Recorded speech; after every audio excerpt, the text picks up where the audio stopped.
What you doing here? We're members of the Revolutionary Communist Party. We're out here selling our papers, connecting with other communists, and building a party to fight for revolution. No, you can't just because of the noise. Basically, what are you doing then? Like, what's it representing? Representing communism. So, building the Revolutionary Party to ultimately overthrow this capitalist system that creates the crisis of the era that we're in, with ongoing oppression and poverty and disaster. We're fighting to build a revolutionary party so that we can replace that society by a society that's run by and for workers. How does that make it better, though? Well, if you remove the profit motive, if you remove private property, then there's no incentive for people to hold this wealth and hold their and to oppress an entire class of people. How long you been, you come out here every week, or what is it? How does it happen? So we're based in Toronto. I grew up in Cobourg, and as we're experiencing this rapid era of growth, as more and more people are coming to communist conclusions, we are working it out to wherever the people are, right? So we want to build with communists in our hometowns, where we live, and all over the world, basically. How's it been going? It's been going good. A lot of people, what do they say, or what do they? Yeah, our numbers, I think we're at about 800 now. In Cobourg? No, in Canada. Okay. And then we're part of a Revolutionary Communist International that I think is about to hit 6,000 members. So. And sorry, so how many members do you have in Canada? 750. Moving towards 800, and we've set a goal to hit 1,000 members by our founding Congress in May. And forgive me, the mission of it? Is there a mission statement to it? Yeah, here.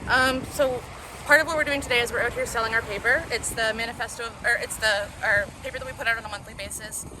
This particular edition talks about the failure of our existing electoral parties to do anything to mitigate the genocide in Gaza. But this is also a special issue because it's where we have our manifesto published. So if you're interested in our program, and if you're interested in our tactics, in our principles, I would say grab a copy of the paper, and you can read all about it. And if you're enthusiastic about it, I would say come build with us. Do you agree with what happened on October 7th? I think that what happened on October 7th is a symptom of a larger problem, right?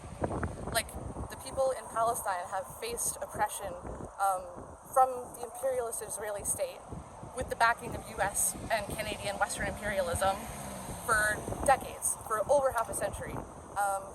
And while we don't support Hamas, we don't support terrorist tactics, I think it is kind of like to be expected, right? If you're oppressing a group of people, eventually they're going to try and revolt. So while it's tragic, and we stand with everyone who's going through this tragedy and experiencing this massive loss of life, if you're mad about October 7th, then you need to point the blame where it lies, which is on the imperialist powers who create the situation in the first place. So what happened if I get this right now, again, correct me, what happened on October 7th is the Israelis' fault? It's the fault of imperialist oppression, right? But you don't blame Hamas for that? No, I think that, objectively, that's Hamas did that. But I'm saying, what do you expect if you spend half a century with your boot on someone's neck? Eventually, they're going to try and fight back, right? But is violence against violence, this is what it leads to, is violence against violence a good thing? But here's the thing, right? If Palestinians aren't violent, then they cease to exist, right? How can you condemn violent actions of people who have faced violence for so long? But the Palestinians want to erase Israelis.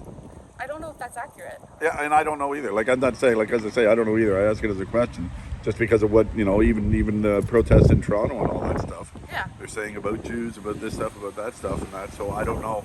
I'll be honest and say I don't know everything about it, a lot of things about it. That's why I always ask questions. But yeah. I mean, it just appears to me too that as much as you say Israeli is against Hamas, Palestine, by the protests, certainly are against.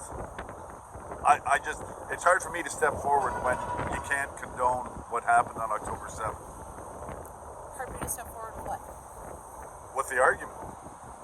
Because it's like it's an outright bad thing that happened. Yeah. People, And in concerts. and what would you say?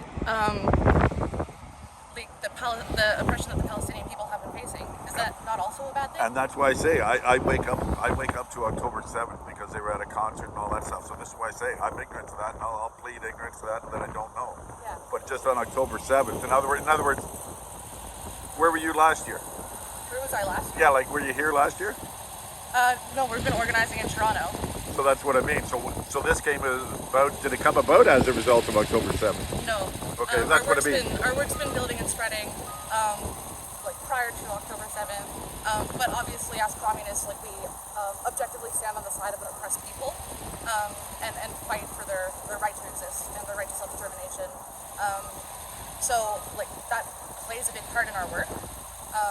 But we would be building, because even if it wasn't expressed through the conflict in the Middle East, the crisis of capitalism is finding this expression all over the world and is being felt internationally, right? Yep. So October 7th and everything is a symptom of the larger problem, and is part of what we struggle against, along with all of the other atrocities of capitalism.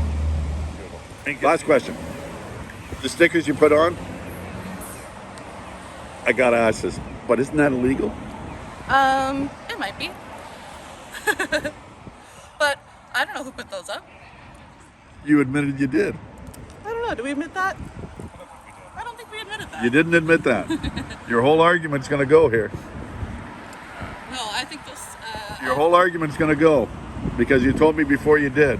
So how can I believe anything that you've said before if you're not gonna cop to that? Well, I guess that's up to you. You serious? It doesn't matter to me, but I mean, your whole argument, it's an educated argument, but before the camera was on, you said you did it. I don't know who put the posters up, who put the stickers up, but I'm not going to say I don't agree with them. If you're a communist, you need to get organized. No. I know what you're saying, but you told me before you did, so now you're saying you didn't. I'm not saying I did or I didn't. Same. And you know that goes against, so here we are with stuff like that. Honesty is the best policy, yet you told me that you did before the camera was on. I don't know if you're coming at this with good faith. I'm coming at this with honesty. We wouldn't endorse anyone doing any illegal activity. I'm coming at it with honesty.